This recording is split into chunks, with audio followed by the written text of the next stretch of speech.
জ্বালানি তেলের জন্য রাজধানী ফিলিং স্টেশনে পরিস্থিতি অনেকটাই স্বাভাবিক হয়ে এসেছে। আগের মতো দীর্ঘ লাইন এখন আর দেখা যাচ্ছে না, ফলে যানবাহন চালকদের ভোগান্তি কমেছে কিছুটা। তেলের পাম্পের পরিস্থিতি জানাতে রাজধানীর মহাখালী এলাকা থেকে যুক্ত হচ্ছেন সহকর্মী মাহমুদুল হাসান নাজিম। নাজিম, আপনি নিশ্চয়ই এখন আমাকে শুনতে পাচ্ছেন। নাজিম, আজকে আপনি নিশ্চয়ই সারাদিন পেট্রোল পাম্পগুলো ঘুরে দেখেছেন, আজকের পরিস্থিতি কেমন দেখলেন? জ্বালানি তেল নিয়ে আমরা বলছিলাম আগের থেকে সংকট অনেকটা কমেছে, আপনি পরিস্থিতি কেমন দেখেছেন?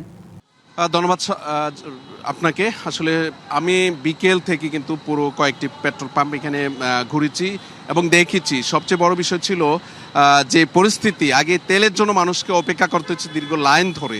এখন আমি কয়েকটি যে তেলের পাম্প ছিল সেই তেলের পাম্পগুলো যদি একটু দেখানোর চেষ্টা করি, সেখানে কিন্তু আসলে পাম্পের যে কর্মীরা তারা আসলে অপেক্ষা করছেন যে আসলে যে যানবাহন আসলে পরে হয়তো বা তারা তেল নেবেন।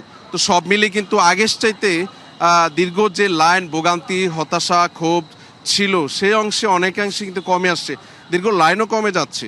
তো সব মিলিয়ে কিন্তু আসলে এখন যে মানুষ স্বাচ্ছন্দ্যে তাদের তেল সংগ্রহ করতে পারছে।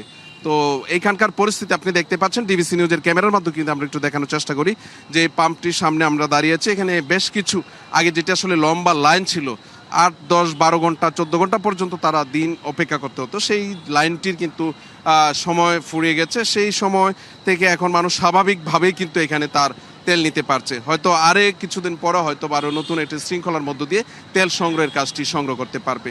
তো আমি একজন যে পাম্পের একজন কর্মী আছে তার সঙ্গে একটু কথা বলবো। আসলে তেল আগের মতো কেমন আপনি দেখতে পাচ্ছেন? আগের মতো ভিড় বা দীর্ঘ সময়ের মধ্য দিয়ে তেল নিচ্ছি কিনা? না, আমাদের তেল আছে, কিন্তু এখন তেল নেওয়ার মতন কোনো গাড়ি নেই। তেলের লাইন পুরো শেষ। আগের থেকে তেলের চাহিদা অনেক কম, এখন কাস্টমারই নাই তেল নেওয়ার জন্য। মানে আপনি বলতে চাচ্ছেন আগে আপনি তেলের জন্য গাড়ি দীর্ঘ লাইন থাকতো আর আপনারা মানে ব্যস্ততার সময়, এখন আর ওরকম গাড়ি আসছে না আপনারা?